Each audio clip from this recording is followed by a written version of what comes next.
देवभूमि उत्तराखंड, देवों की भूमि। लेकिन इस बार लगता है कि देवों की भूमि को भी किसी की नजर लग गई है। यहां जिस तरह से लगातार सड़क दुर्घटनाएं हो रही हैं, जिस तरह से चार धाम यात्रा प्रभावित हो रही है, जिस तरह से चार धाम यात्रा में स्वास्थ्य के नाते लोगों की मौत हो रही है, तो यही कहा जा सकता है इस खुशहाल प्रदेश में किसी की नजर लग गई। क्या नहीं है इस प्रदेश में। आप विदेशों में घूमने जाते हैं, वहां पे आपको पहाड़ चाहिए, नदी चाहिए, हरियाली चाहिए, सब कुछ है हमारे प्रदेश में।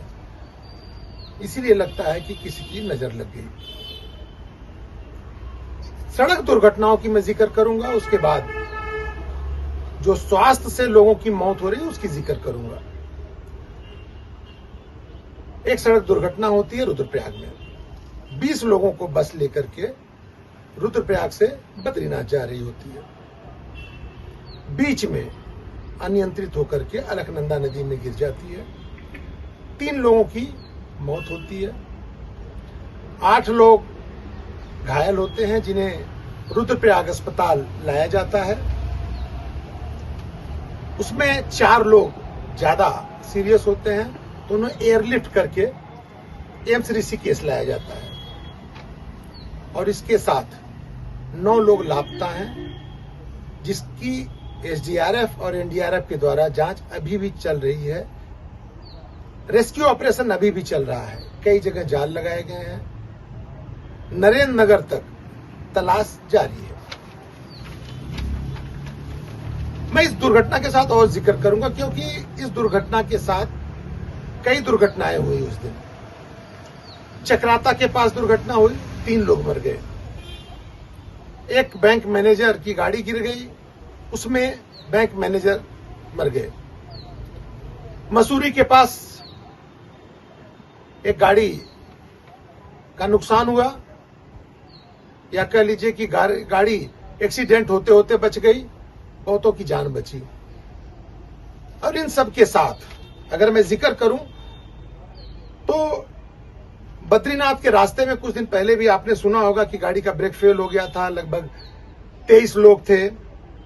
23 मई को एक बस बैरियर से टकरा गई थी, उसमें भी 41 लोग सवार थे। तो ये जो सड़क दुर्घटनाएं लगातार हो रही हैं, हमको लगता है कि समीक्षा का दौर आ गया है, क्योंकि अधिकतर जो सड़क दुर्घटनाएं हो रही हैं वो कहा जाता है या तो अनुभवी ड्राइवर नहीं है, या तो नींद के कारण हुई। क्योंकि गाड़ी की फिटनेस तो टेस्ट होती है। 4 धाम पे सरकार सख्ती करे चाहे ना करे, जो 4 धाम पे आ रहा है वो अपनी गाड़ी की जांच पड़ताल करता है। तो 2 ही कमी दिखाई देती है, एक अनुभवी ड्राइवर का ना होना, और दूसरा लगातार जर्नी के नाते झपकी आना या नींद आना। तो इस दोनों चीज पे समीक्षा नहीं, गहन समीक्षा होनी चाहिए। अब हम आते हैं इस 4 धाम यात्रा में लगातार जो मौतें हो रही हैं।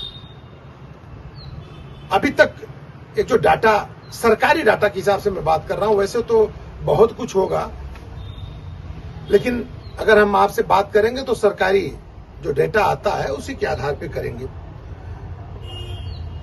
58 दिन हुए हैं। 58 दिन में जो सरकारी डाटा उसके हिसाब से लगभग 163 लोगों की जान जा चुकी है। इस 4 धाम यात्रा की मैं बात कर रहा हूं। 163 लोगों की जान जा चुकी है। 137 लोग 136 लोग स्वास्थ्य खराब होने के नाते, मैं आपसे फिर बता रहा हूं, 137 ऐसे लोग हैं जिनका स्वास्थ्य खराब हुआ, उनकी मौत हो गई। 15 लोग हेली सर्विस के कारण, जो हेलीकॉप्टर आपने देखा इस बार 5 हेलीकॉप्टर दुर्घटनाग्रस्त हुए हैं, तो उसमें 15 लोगों की मौत हुई है। 11 लोगों की अन्य कारण से मौत हुई है, सड़क दुर्घटना, और कुछ लोगों का जो आप ये कह लीजिए कि अन्य वजह से भी 11 लोगों की मौत हुई है। इन सब के साथ 1 दर्जन लोग अभी भी लापता हैं। लगभग 10 लोगों का इलाज चल रहा है। और ये जो डेटा मैं आपको दे रहा हूं, मैंने आपको 55 दिन पे भी दिया था कि 55 दिन में 140 मौतें हुई थी, और आज 58 दिन है। मतलब 58 दिन के बाद अगर मैं आपसे बात कर रहा हूं तो यह आंकड़ा 163 पहुंच गया है। मतलब आप सोचिए 3 दिन में 23 मौतें। डराने वाली हैं, सावधान करने वाली हैं, सजग करने वाली हैं। सरकार को भी चाहिए कि गहन समीक्षा करे। स्वास्थ्य को लेकर के अगर 137 मौतें हुई हैं तो क्यों हुई हैं और कैसे हुई हैं, ये जरूरी है जानना। कल हम अगर बस की बात करें तो उसमें 70 साल, 77 साल, 80 साल के लोग भी थे। ये थोड़ा सा दुखद है। चारधाम यात्रा पीक पे है, और ये जून जुलाई का महीना ऐसा होता है कि जब बच्चों की छुट्टी होती है तो आदमी सोचता है कि चलो चारधाम यात्रा करके आते हैं। लेकिन जो चारधाम यात्रा के नियम कानून बने हैं उसका फॉलो नहीं किया जा रहा है, जिसकी वजह से ये दुर्घटनाएं भी हो रही हैं, ये मौतें भी हो रही हैं। आपको सावधान रहना है। चारधाम यात्रा के लिए सारी तैयारी करके आइए। मैं बार बार कह रहा हूं, स्वास्थ्य को लेकर के 137 मौत, 58 डेज, 58 दिन, एक दिन में लगभग 3 मौतें, बहुत दुखद है। और अगर दुखद है तो सोचनी है, विचारनी है, और आप भी इस पे सोच विचार करके ही सावधानी पूर्वक चारधाम की यात्रा करें।